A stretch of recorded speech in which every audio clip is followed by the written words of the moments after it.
အားလုံးပဲမင်္ဂလာပါဒီနေ့က Snapchat လေးနဲ့ဖုန်းနဲ့ကွန်ပျူတာနဲ့အဲ့လိုမျိုးပေါ့နော် file တွေ transfer လုပ်မယ်အဲ့တော့အရင်ဆုံးဒီ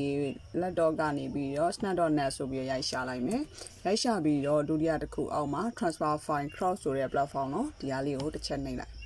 နှိပ်ပြီးပါရင်ဖုန်းမှာလည်းလိုပဲရိုက်ရှာလိုက် Google ကနေဝင်ပြီးတော့လိုမျိုးရိုက်ရှာပြီးသွားလို့ရှိရင်ဒီအားလေးပဲ Snapchat transfer file လေးကိုနှိပ်လိုက်မယ်နှိပ်လိုက်လို့ရှိရင်သူကကြာလာလိမ့်မယ်ဒီမှာဆိုလို့ရှိရင် Android ဒါဆိုရင် PC အဲ့တော့ဒီဘက်ကဖုန်းထဲက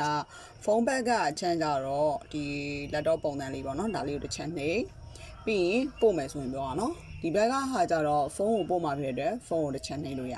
တယ်အဲ့ကြတော့ဒီဖုန်းထဲကိုကဘာပို့ကျင်တာလဲပေါ့နော်ကိုပို့ကျင်တဲ့ file လေးတစ်ခုခုကိုဒီကနေပြီးတော့ပို့လို့ရပါတယ်အဲ့တော့ file လေးတစ်ခုထည့်လိုက်မယ်နော်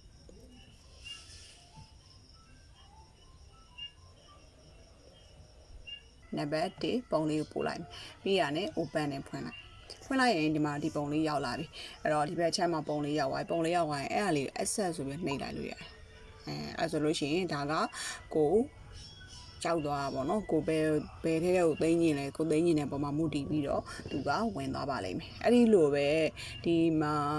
ဒီဖုန်းကွန်ပျူတာကနေပြီးတော့ဖုန်းကနေပြီးတော့ဒီကွန်ပျူတာကိုပို့မှာ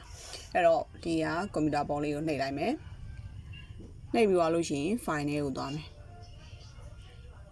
အဲ့ file ထဲမှာဒီမှာပုံလေးတစ်ပုံလောက်ရွေးလိုက်မယ်ပြီးလို့ရှိရင်သူကဒီမှာပုံလေးကြာလာပြီကြာလာတာနဲ့ access လုံးနှိပ်လိုက်အဲ့ဆိုရင်စောစောတော့ပို့တဲ့ပုံလေးရောက်သွားပါလိမ့်မယ်ဒီ laptop တွေအဲ့လိုနီးနေသူကအမြန်သွားတယ်ပေါ့နော် file နေသူကအမြန်ပို့တဲ့နီးလေးပေါ့ဒီကနေပြီးတော့မြ мян ဆန်းသူကသုံးလို့ရပါတယ်နော်